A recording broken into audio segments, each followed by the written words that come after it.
Aujourd'hui, on regarde si on peut se faire une config à 8000 € et comment ça se tourne sur du jeu, etc. Bon, ce sera juste sur Cyberpunk, hein, mais c'était pour le troll, évidemment. C'est pour rien, hein, c'est pour déconner, mais ouais, j'avais envie de faire cette config à 8000 € presque, hein, pour déconner. Donc ça vous fait, les gens, c'est Manusine. Donc je vous montre le PC sans plus attendre. On commence avec le Ryzen 7800 X3D. Donc vous allez me dire oui, mais il y a des Ryzen 9, oui, mais il y a des i9, mais celui-ci pour le gaming, c'est juste le meilleur, bench à l'appui, hein, vous pouvez regarder des tests et tout, c'est juste le meilleur. Donc tu le trouves à 349 €, hein, Case King actuellement, donc il est vraiment pas mal du tout. Franchement, il n'y a pas besoin de mettre une somme colossale pour avoir le meilleur processeur pour du gaming, attention, bon, voilà. Sachant que le viewer voulait en fait une config pour jouer à Cyberpunk. RTX 4090, que tu retrouves à seulement 1770 €. Franchement, une MSI 4090 à 1770 €, on a vu plus cher. On a vu plus cher, mais elle est terrible, elle a 3 ventilateurs. Franchement, 24 Go de mémoire vidéo, on peut pas souhaiter mieux. On peut pas souhaiter mieux, sauf un prix plus bas, mais on peut pas souhaiter mieux. Bon, la très bonne carte graphique, la meilleure, hein, pour l'instant, la MSI MEG X670E Godlike pour la carte mère. Alors celle-là, elle est overkill de ouf, hein. Overkill, c'est quoi? C'est que elle a des trucs qui servent à rien, qui sont beaucoup trop, c'est beaucoup trop puissant. En plus, elle coûte 1453 €, mais pour ce prix-là, bon. Allez, j'ai décidé de la mettre. On a décidé de la mettre. On pouvait mettre plus cher, mais celle-là, elle rentre parfaitement dans le budget. Donc, elle a des ports PCI 5, des ports, elle a tout, elle fait tout. Elle fait tout, surtout. Tu peux mettre 3 cartes graphiques, on va en mettre qu'une, hein, parce que bon, 3 cartes graphiques, on en a vu, mais ça y est. Donc, c'est du M5, hein. C'est du M5, elle refroidit extrêmement bien. Tu peux overclocker extrêmement fort, ça chauffe extrêmement peu. Rien à redire, la meilleure carte mère, hein, la meilleure carte mère que tu puisses trouver sur le marché. G-Skill Neo R5 pour la RAM, c'est 4 fois 32 Go, donc 128 Go, parce que la MSI prenait 256, mais bon, j'ai eu du mal à trouver 256 Go, sauf en 8, donc je suis resté sur du 128 Go. J'aurais pu mettre plus, mais ne m'en voulez pas, ne m'en voulez pas, 1440 € sur LDLC, c'est pas mal. La centrale nucléaire, comme j'aime bien dire, la EVGA Supernova, G+, 2000 watts, évidemment, ça sert à tout, sauf à quelque chose.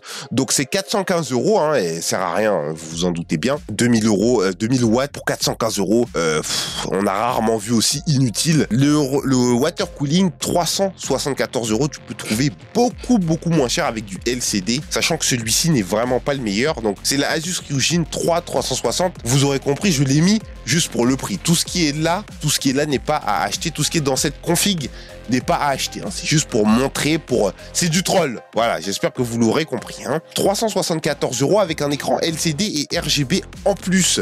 Donc franchement, ton processeur, il chauffera pas du tout, hein, évidemment. Le Cooler Master HAF 700 Evo pour le boîtier, donc il est pas mal, il est beau gosse. Il est aéré en dessous, devant, en haut et derrière. Donc il est aéré quasiment partout. Tu as des filtres anti-poussière que tu peux tirer, hein, comme on voit sur la photo ici, tu peux les tirer. T'en as en haut, t'en as en bas, devant, je suis pas sûr. Mais la particularité de en haut, c'est que tu peux mettre, par exemple, vous avez vu, il y a un panneau qu'on peut retirer pour changer les ventilateurs. Voilà, on peut en mettre 6 déjà. Et tu peux le retirer pour nettoyer. Voilà, c'est vraiment pratique, c'est ce qui manque à certaines tours, hein, la maniabilité en fait. Donc si vous avez une tour comme ça, c'est banger, hein. Et le filtre anti-poussière qui doit être juste en dessous, j'imagine. Je suis pas sûr, mais j'imagine, on sait jamais.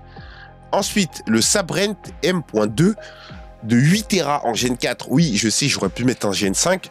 Je sais, mais comme le Gen 5 coûtait moins cher, donc j'ai décidé de mettre un Gen 4 à 8 Tera. Donc 8 Tera, t'en as du stockage t'as des stockages pour des années, 1530 € en plus. Donc si vous voulez rajouter votre petite Gen 5, vous pouvez, hein, bien sûr. Donc c'est le Rocket 4+, n'oubliez pas, c'est du troll, n'achetez pas ça, d'accord.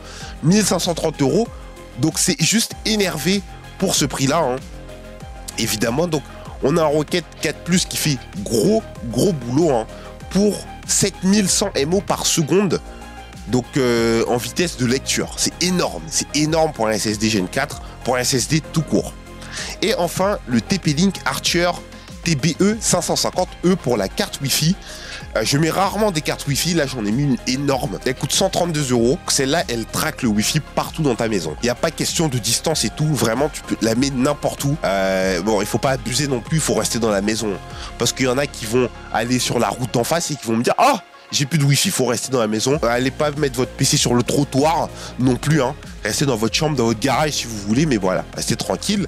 Donc 132 € et t'en as pour un total de 7862 €. Donc on peut rajouter notre SSD en Gen 5, évidemment, juste pour installer Windows, hein. Ce serait peut-être pas mal, ce serait même bien, hein. Si vous voulez, vous avez encore de la marge. Cette config, est-ce qu'elle tient le défi de Cyberpunk en 120 FPS? Donc, la question, c'était, est-ce que la config fait 1440p, Cyberpunk Ultra, 120 FPS? Donc là, on a du Cyberpunk en Ultra, évidemment 1440p à 148 FPS. Ok? Donc, franchement, c'est top. Sans le ray tracing, hein, évidemment, sans le ray tracing d'activer, parce que sinon, hein, bon, c'est bonbon. Mais la config fait très bien tourner le jeu. C'est énorme, c'est juste énorme de faire tourner un jeu comme Cyberpunk avec autant d'FPS en ultra 1440p. Donc voilà, n'oubliez pas, c'était juste pour le troll, parce que je sais qu'il y en a qui vont vouloir l'acheter. Et voilà, j'espère que cette vidéo vous a plu. Et ciao, à la prochaine.